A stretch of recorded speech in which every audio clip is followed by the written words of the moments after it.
Hello ನಮಸ್ಕಾರ. Hope ಎಲ್ಲರೂ ಚೆನ್ನಾಗಿದ್ದೀರಾ ಅಂತ ಅಂದ್ಕೊಂಡಿದ್ದೀನಿ. Welcome to my new vlog. ಇವತ್ತು ಬೆಳಗ್ಗೆಯಿಂದನೇ ನಾನು ವ್ಲಾಗ್ನ ಸ್ಟಾರ್ಟ್ ಮಾಡ್ತಾ ಇದ್ದೀನಿ. ಸೊ ಹೊರಗಡೆ ಎಲ್ಲನೂ ಕ್ಲೀನ್ ಮಾಡಿಕೊಂಡು ರಂಗೋಲಿ ಹಾಕಿದ ನಂತರ ಇವತ್ತು ನಾನು ಬ್ರೇಕ್ಫಾಸ್ಟ್ ಮಾಡಬೇಕಾಗಿತ್ತು. ಆ್ಯಕ್ಚುಲಿ ವಾಂಗಿಬಾತ್ ಮಾಡೋಣ ಅನ್ನೋ ಪ್ಲ್ಯಾನಲ್ಲಿದ್ದೆ, ಬಟ್ ನಮ್ಮ ಅಜ್ಜಿ ಬದನೆಕಾಯಿ ತಿನ್ನಲ್ಲ. ಸೊ ಹಾಗಾಗಿ ಬದನೆಕಾಯಿ ಬದಲು ಬೀನ್ಸ್ ಹಾಕಿ ಮಾಡೋಣ ಅಂತ ಅಂದ್ಕೊಂಡೆ. ಸೊ ಟೇಸ್ಟ್ ಹೆಂಗಿರುತ್ತೆ ನೋಡೋಣ. ನಾನು ಫಸ್ಟ್ ಟೈಮ್ ಆ್ಯಕ್ಚುಲಿ ಬದನೆಕಾಯಿನ ರಿಪ್ಲೇಸ್ ಮಾಡಿ ಬೀನ್ಸ್ ಹಾಕಿ ಟ್ರೈ ಮಾಡ್ತಾ ಇರೋದು. ಸೊ ಹಾಗಾಗಿ ಮಾಡಿ ನೋಡೋಣ ಹೇಗಿರುತ್ತೆ ಅಂತ ಹೇಳಿಬಿಟ್ಟು ನಾನಿವತ್ತು ಬೀನ್ಸ್ ಹಾಕಿ ಟ್ರೈ ಮಾಡ್ತಾ ಇದ್ದೀನಿ. ನೆನ್ನೆ ನಮ್ಮ ಮನೇಲಿ ಫ್ರೆಶ್ಶಾಗಿ ಬೀನ್ಸ್ ಬೇರೆ ತೊಗೊಂಡು ಬಂದಿದ್ದರು, ಅದರಿಂದ. ಹಾಗೆ ನಾನು ವಾಂಗಿಬಾತ್ಗೆ ಯೂಶ್ವಲಿ ನಾನು ಅಂಗಡಿ ಪೌಡರ್ಸ್ನ ಯೂಸ್ ಮಾಡಲ್ಲ. ನಾನೇ ಫ್ರೆಶ್ಶಾಗಿ ಅವಾಗ ಎಷ್ಟು ಬೇಕೋ ಅಷ್ಟು ಪೌಡರ್ನ ಮಾಡಿಕೊಂಡು ನಾನು ಅದನ್ನ ಮಿಕ್ಸಿ ಮಾಡ್ಕೊಂಬಿಟ್ಟು ಆ ಪೌಡರ್ನೇ ಯೂಸ್ ಮಾಡ್ತೀನಿ ವಾಂಗಿಬಾತ್ಗೆ. ಅದಕ್ಕೆ ಇವತ್ತು ನಾನು ಪೌಡರ್ನೆಲ್ಲ ರೆಡಿ ಮಾಡಿಕೊಂಡು ರುಬ್ಕೊಂಡು ಇಟ್ಕೊಂಡಿದ್ದೆ.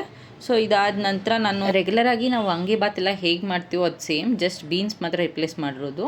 ಹಾಗೆ ನಾನು ಇವತ್ತಿನ ವಿಡಿಯೋದಲ್ಲಿ ಬೇಬಿ ವೆಯ್ಟ್ ಗೇನ್ ಟಿಪ್ಸ್ನ ಕೂಡ ನಾನು ಶೇರ್ ಮಾಡ್ತಾ ಇದ್ದೀನಿ. ಸೊ ವಿಡಿಯೋನ ಸ್ಕಿಪ್ ಮಾಡದೆ ಕಂಪ್ಲೀಟಾಗಿ ನೋಡಿ.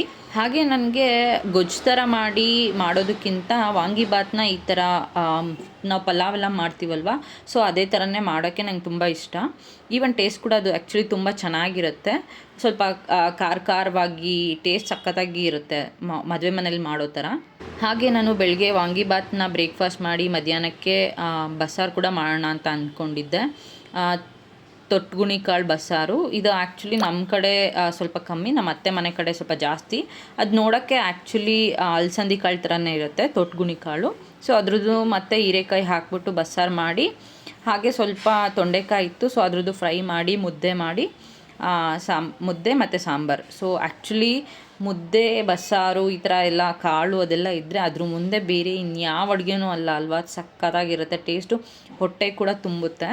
ಹಾಗೆ ಇವತ್ತು ನನ್ನ ಪಾಪುಗೆ ಸ್ವಲ್ಪ ವಾಲ್ನಟ್ಸ್ದು ಪೌಡ್ರು ಮಾಡ್ಕೊಂಡು ಇಟ್ಕೋಬೇಕಿತ್ತು, ಅದನ್ನೂ ಕೂಡ ಫ್ರೈ ಮಾಡಿಕೊಂಡು ಇಟ್ಕೊಂಡೆ. ಈಗ ಪಾಪುಗೆ ಸರಿ ಕೂಡ ಮಾಡಬೇಕಾಗಿತ್ತು. ನಾನು ಆ್ಯಕ್ಚುಲಿ ಸರಿ ಪೌಡರ್ ಹೇಗೆ ಮಾಡೋದು ಅಂತ ಹೇಳಿಬಿಟ್ಟು ನಾನು ಲಾಸ್ಟ್ ವ್ಲಾಗಲ್ಲಿ ನಾನು ತೋರಿಸಿದ್ದೀನಿ, ನಾನು ಏನೆಲ್ಲ ಹಾಕ್ತೀನಿ ಅಂತ ಕೂಡ ತೋರಿಸಿದ್ದೀನಿ. ನಾನು ಮೇಲ್ಗಡೆ ಈವನ್ ವಿಡಿಯೋ ಕ್ಲಿಪ್ಪಿಂಗ್ ಹಾಕ್ತೀನಿ ನೋಡಿ. ನಾನು ರೀಸೆಂಟಾಗಿ ರಾಗಿ ಸರಿ ಮಾಡಿಸಿದಾಗ ಒಂದು ಸ್ಮಾಲ್ ಕ್ಲಿಪ್ಪಿಂಗ್ ತೊಗೊಂಡಿದ್ದೆ. ನಿಮಗೆ ಇನ್ ಡೀಟೇಲಾಗಿ ನಾನು ಏನೇನು ಹಾಕಿ ಮಾಡಿದ್ದೀನಿ ಅಂತ ಬೇಕು ಅಂತಂದರೆ ಕಮೆಂಟ್ ಮಾಡಿ ತಿಳಿಸಿ. ಯೂಶ್ವಲಿ ಎಲ್ಲ ತಾಯಂದ್ರಿಗೂ ಆಸೆ ಇರುತ್ತೆ ತಮ್ಮ ಮಕ್ಕಳು ನೋಡೋಕ್ಕೆ ಡುಮ್ಮು ಕಾಣಿಸ್ಬೇಕು, ಚಿಕ್ಕವರಿದ್ದಾಗ ಚೆನ್ನಾಗಿರಬೇಕು ಅಂತ. ಬಟ್ ನನ್ನ ಪ್ರಕಾರ ಯಾವುದೇ ಮಗು ಡುಮ್ಮಕ್ಕಿದೆ ಅಥವಾ ಸಣ್ಣಗಿದೆ ಅನ್ನೋದಕ್ಕಿಂತ ಎಷ್ಟು ಹೆಲ್ದಿಯಾಗಿದೆ ಅನ್ನೋದು ತುಂಬ ಇಂಪಾರ್ಟೆಂಟ್ ಆಗುತ್ತೆ. ಅದರಲ್ಲೂ ನಿಮ್ಮ ಮಕ್ಕಳು ಐಡಿಯಲ್ ವೆಯ್ಟಲ್ಲಿದ್ದಾರೆ ಅಂತಂದರೆ ಸಾಕು. ಕೆಲವು ಮಕ್ಕಳು ವೆಯ್ಟ್ ಚೆನ್ನಾಗೇ ಇರ್ತಾರೆ, ಬಟ್ ನೋಡೋಕ್ಕೆ ದಪ್ಪ ಕಾಣಿಸಲ್ಲ. ಸೊ ಹಾಗಿದ್ದಾಗ ಐಡಿಯಲ್ ವೆಯ್ಟ್ ರೀಚ್ ಆದರೆ, ಐಡಿಯಲ್ ವೆಯ್ಟಲ್ಲಿದ್ದಾರೆ ನಿಮ್ಮ ಮಕ್ಕಳು ಅಂತಂದರೆ ನೀವು ವೆಯ್ಟ್ ಗೇನ್ ಬಗ್ಗೆ ಯೋಚನೆ ಮಾಡೋ ಅವಶ್ಯಕತೆ ಇರಲ್ಲ. ಸೊ ಹಾಗೆ ನನ್ನ ಮಗ ಆ್ಯಕ್ಚುಲಿ ನೋಡೋಕ್ಕೆ ತುಂಬ ದಪ್ಪ ಕಾಣಿಸಲ್ಲ, ಬಟ್ ಗಟ್ಟಿ ಇದ್ದಾನೆ. ಹಾಗೆ ಅವ್ನು ವೆಯ್ಟ್ ಯಾವಾಗಲೂ ಐಡಿಯಲಲ್ಲಿರುತ್ತೆ. ಇವಾಗ ಅವನಿಗೆ 1 ವರ್ಷ 4 ತಿಂಗಳು. ಸೊ ಐಡಿಯಲ್ ವೆಯ್ಟು 8ರಿಂದ 12.5 ಅಂತ ಇರುತ್ತೆ. ಅವನು 10.5-11 kg ಆರಾಮಾಗಿದ್ದಾನೆ. ಸೊ ಹಾಗಿರುತ್ತೆ. ಸೊ ಯಾವಾಗಲೂ ಮಗು ದಪ್ಪಗೆ ಇರಬೇಕು, ದಪ್ಪಗಿದ್ರೆ ಮಾತ್ರ ಹೆಲ್ದಿ, ತೆಳ್ಳಗಿದ್ರೆ ಅನ್ಹೆಲ್ದಿ ಅಂತ ಅಂದ್ಕೋಬಾರ್ದು.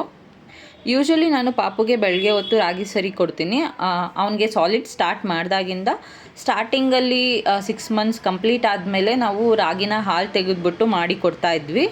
ಅದಾದ ನಂತರ ನಾನು ರಾಗಿ ಸರಿ, ಇವಾಗ ನಾನೇನು ಲಾಸ್ಟ್ ವ್ಲಾಗಲ್ಲಿ ತೋರಿಸಿದ್ನಲ್ವ ರಾಗಿ ಸರಿ ಮಾಡೋದೆಲ್ಲ, ಸೊ ಅದೇ ರಾಗಿ ಸರಿನ ನಾನು ಬೆಳಗ್ಗೆ ಹೊತ್ತು ಯೂಸ್ ಮಾಡೋದು. ಸೊ ಬೆಳಗ್ಗೆ ಹೊತ್ತು ಕಂಪಲ್ಸರಿ ನಾನು ಅವನಿಗೆ ರಾಗಿ ಸರಿನೇ ಕೊಡ್ತೀನಿ. ಸೊ ಬಿಟ್ಟು ಬೇರೆ ಏನೂ ಕೊಡಲ್ಲ. ಯಾಕೆ ಅಂತಂದರೆ ಅದರಲ್ಲಿ ಹೈ ಪ್ರೋಟೀನ್, ವಿಟಮಿನ್, ಐರನ್ ಅದೆಲ್ಲನೂ ಇರುತ್ತೆ. ಸೊ ಅವನಿಗೆ ಏನು ಬೇಕಾಗಿರುತ್ತೋ ಅದೆಲ್ಲ ಸಿಗುತ್ತೆ. ಅದಾದ ನಂತರ ನಾನು ಅವನು ಮಧ್ಯಾಹ್ನ ಮಲ್ಕೊಂಡಿದ್ದಾದ ನಂತರ ನಾನು ಓಟ್ಸ್ ಕೊಡ್ತೀನಿ. ಓಟ್ಸ್ನ ಪೌಡರ್ ಮಾಡಿಬಿಟ್ಟು 1 ಕಪ್ ಹಾಲಿಗೆ 1 ಕಪ್ ನೀರನ್ನ ಸೇರಿಸ್ಬಿಟ್ಟು ಅದಕ್ಕೆ ಒಂದು ಸ್ವಲ್ಪ ಡೇಟ್ಸ್ನ ಕ್ಯೂಚಿ ಹಾಕಿ, ಅದಕ್ಕೆ ಒಂದು ಸ್ವಲ್ಪ ಓಟ್ಸ್ ಪೌಡರ್ ಹಾಕಿ, ಹಾಗೆ ಒಂದು ಸ್ವಲ್ಪ ವಾಲ್ನಟ್ಸ್ ಪೌಡರ್ ಅದೆಲ್ಲ ಮಿಕ್ಸ್ ಮಾಡಿ ಚೆನ್ನಾಗಿ ಬೇಯಿಸಿ ಕೊಡ್ತೀನಿ. ಸೊ ನೋಡಿ, ಇದು ನಾನು ರಾತ್ರಿ ಡಿನ್ನರ್ಗೆ ಈ ಥರ ಕ್ಯಾರೆಟ್, ಬೀನ್ಸ್, ಪಾಲಕ್ ಸೊಪ್ಪು, ಆಮೇಲೆ ನವಿಲುಕೋಸು, ಪಂಪ್ಕಿನ್ ಇದ್ದರೆ ಪಂಪ್ಕಿನ್, ಸೊ ಇದೆಲ್ಲನೂ ನಾನು ಹಾಕಿ ಅನ್ನದ ಜೊತೆ ಮಿಕ್ಸ್ ಮಾಡಿಬಿಟ್ಟು ಅದನ್ನ ಬೇಯಿಸಿ ಸ್ಮ್ಯಾಶ್ ಮಾಡಿ ಕೊಡ್ತೀನಿ. ಸೊ ವೆಯ್ಟ್ ಗೇನ್ ಆಗೋಕ್ಕೆ ಮೇಯ್ನಾಗಿ ಬನಾನಾ ತಿನ್ನಿಸ್ಬೇಕು. ಬನಾನಾ ಯೂಶ್ವಲಿ ಬೆಳಗ್ಗೆ ಬೆಳಗ್ಗೆ ಅಥವಾ ಮಧ್ಯಾಹ್ನ ತಿನ್ನಿಸಿ. ನೈಟ್ ಅಷ್ಟೊಂದು ಪ್ರಿಫರಬಲ್ ಅಲ್ಲ, ಯಾಕೆಂದರೆ ಕೆಲವು ಮಕ್ಕಳಿಗೆ ಕಫ ಆಗುತ್ತೆ. ಹಾಗೆ ಪಂಪ್ಕಿನ್ ಅಂದರೆ ಕುಂಬಳಕಾಯಿ, ಸಿಹಿ ಗೆಣಸು ಅದು ಕೂಡ ಮಕ್ಕಳು ವೆಯ್ಟ್ನ ಜಾಸ್ತಿ ಮಾಡೋಕ್ಕೆ ಹೆಲ್ಪ್ ಮಾಡುತ್ತೆ. ಹಾಗೆ ಓಟ್ಸ್ ಮತ್ತು ಡೇಟ್ಸ್ ಕೂಡ ಮಕ್ಕಳು ವೆಯ್ಟ್ನ ಇಂಪ್ರೂವ್ ಮಾಡುತ್ತೆ. ಸೊ ನೀವು ಮಧ್ಯಾಹ್ನ ಟೈಮಲ್ಲಿ ಓಟ್ಸ್ನ ಪೌಡರ್ ಮಾಡಿ ಅದನ್ನು ಕೂಡ ನೀವು ಬೇಯಿಸಿ ಅದಕ್ಕೆ ಸ್ವಲ್ಪ ಡೇಟ್ಸ್ದು ಪೌಡರ್ ಸಿಕ್ಕರೆ ಪೌಡರ್ ಅಥವಾ ಡೇಟ್ಸ್ನ ಕಿವುಚ್ಬಿಟ್ರು ಅದ್ರ ರಸ ಕೂಡ ಹಾಕಿ ಅದ್ರ ಜೊತೆಗೆ ತಿನ್ನಿಸ್ಬೋದು. ಹಾಗೆ ಇನ್ನು ವೆಯ್ಟ್ ಗೇನ್ ಮಾಡಬೇಕು ಅಂದರೆ ಡ್ರೈ ಫ್ರೂಟ್ಸ್ ಪೌಡರ್ನ ಕೂಡ ಬಳಸ್ಬೋದು. ಬಟ್ ಡ್ರೈ ಫ್ರೂಟ್ಸ್ ಪೌಡರ್ನ ನೀವು ಡಾಕ್ಟರ್ನ ಒಂದ್ಸರಿ ಕೇಳಿಬಿಟ್ಟು ಬಳಸಿ. ಕೆಲವು ಮಕ್ಕಳಿಗೆ ಅದು ಆಗಲ್ಲ. ನಮ್ಮ ಪಾಪುಗೆ ನಾನು ಸ್ಟಾರ್ಟಿಂಗಲ್ಲಿ ಡ್ರೈ ಫ್ರೂಟ್ಸ್ ಪೌಡ್ರನ್ನ ಅಂದರೆ 6th ಮಂತಲ್ಲೇ ನಾನು ಡ್ರೈ ಫ್ರೂಟ್ಸ್ ಪೌಡರ್ನ ನಾನು ಯೂಸ್ ಮಾಡಿದ್ದಾಗ ಅವನಿಗೆ ಸುಸು ಮಾಡೋಕ್ಕೆ ತುಂಬ ಕಷ್ಟ ಆಗ್ತಿತ್ತು. ಯಾಕೆಂದರೆ ಅದು ತುಂಬ ಹೀಟ್ ಇರೋದ್ರಿಂದ ಇನ್ನು ಮಕ್ಕಳು ಡೈಜೆಸ್ಟಿವ್ ಸಿಸ್ಟಮ್ ಅದನ್ನ ಡೈಜೆಸ್ಟ್ ಮಾಡ್ಕೊಳ್ಳೋಷ್ಟು ಕೇಪಬಿಲಿಟಿ ಇರಲ್ಲ. ಸೊ ಅದರಿಂದ ನೀವು ಒಂದ್ಸರಿ ಡಾಕ್ಟರ್ನ ವಿಚಾರಿಸ್ಬಿಟ್ಟು ಆ ನಂತರ ನೀವು ಡ್ರೈ ಫ್ರೂಟ್ ಪೌಡರ್ನ ನೀವು ಸ್ಟಾರ್ಟ್ ಮಾಡಿ. ಬಟ್ 1 ವರ್ಷದ ನಂತರ ಅಥವಾ 9 ತಿಂಗಳು ನಂತರ ಅಂತಂದರೆ ನೀವು ಡ್ರೈ ಫ್ರೂಟ್ಸ್ ಪೌಡರ್ನ ಯೂಸ್ ಮಾಡ್ಬೋದು. ವಾಲ್ನಟ್, ಬಾದಾಮಿ ಮತ್ತು ಗೋಡಂಬಿ ಇದು 3 ಆ್ಯಕ್ಚುಲಿ ವೆಯ್ಟ್ ಇನ್ಕ್ರೀಸ್ ಮಾಡೋಕ್ಕೆ ಹೆಲ್ಪ್ ಮಾಡುತ್ತೆ. ಹಾಗೆ ಬಾದಾಮಿನ ನೆನೆಸಿಟ್ಟು ಅದನ್ನು ಗ್ರೈಂಡ್ ಮಾಡಿ ಆ ಪೇಸ್ಟ್ನ ನೀವು ಸರಿಗಾಗಿರಲಿ ಅಥವಾ ಓಟ್ಸ್ಗಾಗಿರಲಿ ಹಾಕಿ ಕೊಡೋದ್ರಿಂದ ವೆಯ್ಟ್ ಕೂಡ ಇನ್ಕ್ರೀಸ್ ಆಗುತ್ತೆ. ಹಾಗೆ ಮಕ್ಕಳು ಬುದ್ಧಿಶಕ್ತಿ ಕೂಡ ಚೆನ್ನಾಗಿ ಇಂಪ್ರೂವ್ ಆಗುತ್ತೆ. ಹಾಗೆ ನೀವು ಈ ಥರ ಅನ್ನ ಎಲ್ಲನೂ ಸ್ಮ್ಯಾಶ್ ಮಾಡಿ ತಿನ್ನಿಸುವಾಗ 7 ಮಂತ್ಸ್ ಅದಾದ ನಂತರ ನೀವು ಸ್ವಲ್ಪ ಮೊಸರನ್ನ ಕೂಡ ನೀವು ಇಂಟ್ರೊಡ್ಯೂಸ್ ಮಾಡಿ ಮಕ್ಕಳಿಗೆ. ಸೊ ಅದು ಟೇಸ್ಟು ಚೆನ್ನಾಗಿರುತ್ತೆ. ಆ್ಯಂಡ್ ಫ್ಯೂಚರಲ್ಲಿ ಅದು ಮೊಸರು ತಿಂದರೆ ಕಫ ಆಗುತ್ತೆ, ಶೀತ ಆಗುತ್ತೆ ಅನ್ನೋ ತೊಂದರೆ ಬರಲ್ಲ, ಚಿಕ್ಕವರಿಂದಾಗಿಂದ ನಾವು ಅಭ್ಯಾಸ ಮಾಡಿದ್ರೆ. ಹಾಗೆ ಇದೆಲ್ಲ ಏನಿರುತ್ತೆ ಇದನ್ನು ನೀವು ಮಾಡೋ ಮುಂಚೆ ಅಥವಾ ನಿಮ್ಮ ಮಕ್ಕಳಿಗೆ ಕೊಡೋ ಮುಂಚೆ ಒಂದ್ಸರಿ ನಿಮ್ಮ ಪಿಡಿಯಾಟ್ರಿಷನ್ಗೆ ಕನ್ಸಲ್ಟ್ ಮಾಡಿ ಏನು ಕೊಡಬಹುದು ಏನು ಕೊಡಬಾರ್ದು ಅನ್ನೋದನ್ನು ನೀವು ತಿಳ್ಕೊಂಡು ಆ ನಂತರ ನಿಮ್ಮ ಮಕ್ಕಳಿಗೆ ಕೊಡಿ. ಹಾಗೆ ಸ್ಟಾರ್ಟಿಂಗಲ್ಲಿ ಮಕ್ಕಳಿಗೆ ಏನೇ ಕೊಡೋದಿದ್ರೂ ತುಂಬ ಕಡಿಮೆ ಕ್ವಾಂಟಿಟಿಯಿಂದ ಸ್ಟಾರ್ಟ್ ಮಾಡಿ. ಯಾಕೆ ಅಂತಂದರೆ ಒಬ್ಬೊಬ್ರು ಬಾಡಿ ಒಂದೊಂದು ಥರ ಇರುತ್ತೆ. ಸೊ ಇವತ್ತು ನಾನು ಜಸ್ಟ್ ಟಿಪ್ಸ್ ಕೊಟ್ಟಿದ್ದೀನಿ. ಸೊ ನಿಮಗೆ ಇನ್ ಡೀಟೇಲಾಗಿ ಇದ್ರ ಬಗ್ಗೆ ಏನಾದರೂ ತಿಳ್ಕೊಬೇಕು ಅಂತ ಇದ್ದರೆ ಅಥವಾ ನಿಮಗೆ ರಾಗಿ ಸರಿದು ಕಂಪ್ಲೀಟ್ ವಿಡಿಯೋ ಬೇಕು ಅಂತಂದರೆ ಕಮೆಂಟ್ ಮಾಡಿ ತಿಳಿಸಿ.